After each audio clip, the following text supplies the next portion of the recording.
ازيكم يا حبايب قلبي؟ عاملين ايه؟ يا رب تكونوا بخير. فطرنا النهارده ممبار ولحم. طبعا خلطة المحشي انتوا عارفينها.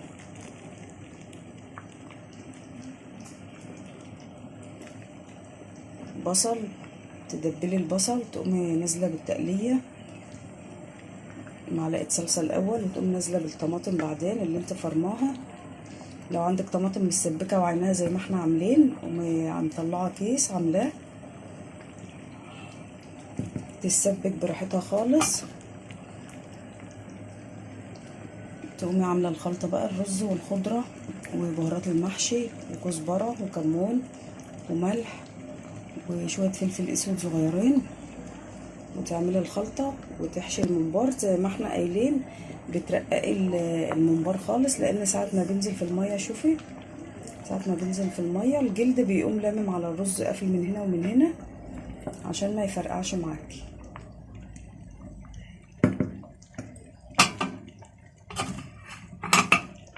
هنا اللحمه هي اتسلقت،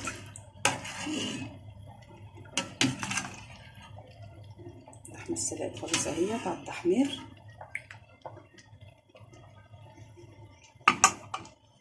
اللحمه يا اما تغلي ميه وتسقطها فيها، وتحطي البصل والطماطم والبهارات بتاعتك، المستكه والحبهان والفلفل الاسود، يا اما عايزه لو حاب معلقه سمنه بلدي لوحيها، تاخد التلوحه بتاعتها ومنزله بالميه السخنه والفلفل الاسود والمستكه والحبهان والبصله والطماطمايه.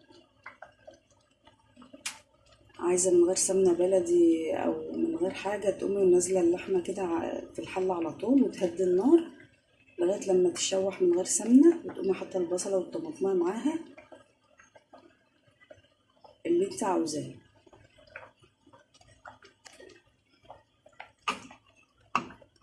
انا عملت ايه في اللحمه دي؟ انا نزلتها في الميه السخنه على طول، نزلتها في الميه السخنه بالبصل والطماطم في شوربتها، البصل والطماطم والفلفل الاسود والمستكه والحبهان.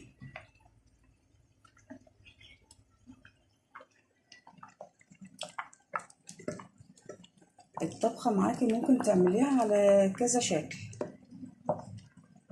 يعني لو انت حابه تسلقي الممبار كده اسلقيه، مش حابه تسلقيه ممكن ترصيه وتطبخيه زي الرز، بيبقى له قاعده كده.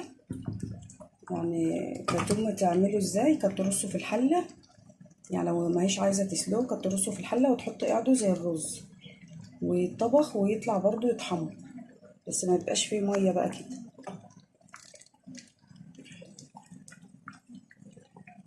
كده بقى يتسلق ويطلع يتحمر هو واللحم.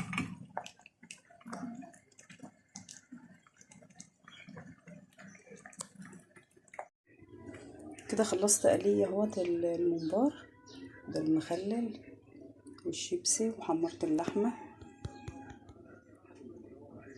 احط بقى طبقين شوربه،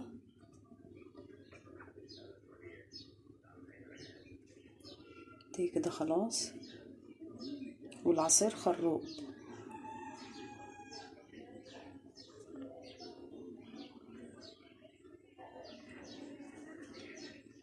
كده انا خلصت الفطار، اصور لكم بقى الطبليه وهي محطوطه.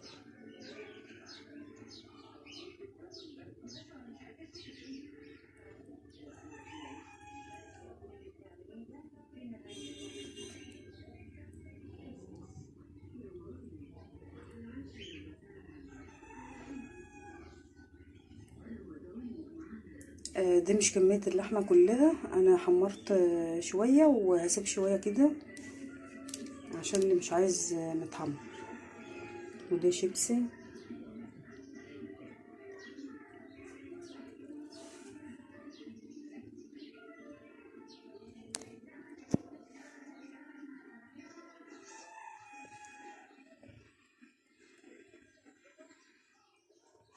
الممبار حشو سهل وسلقه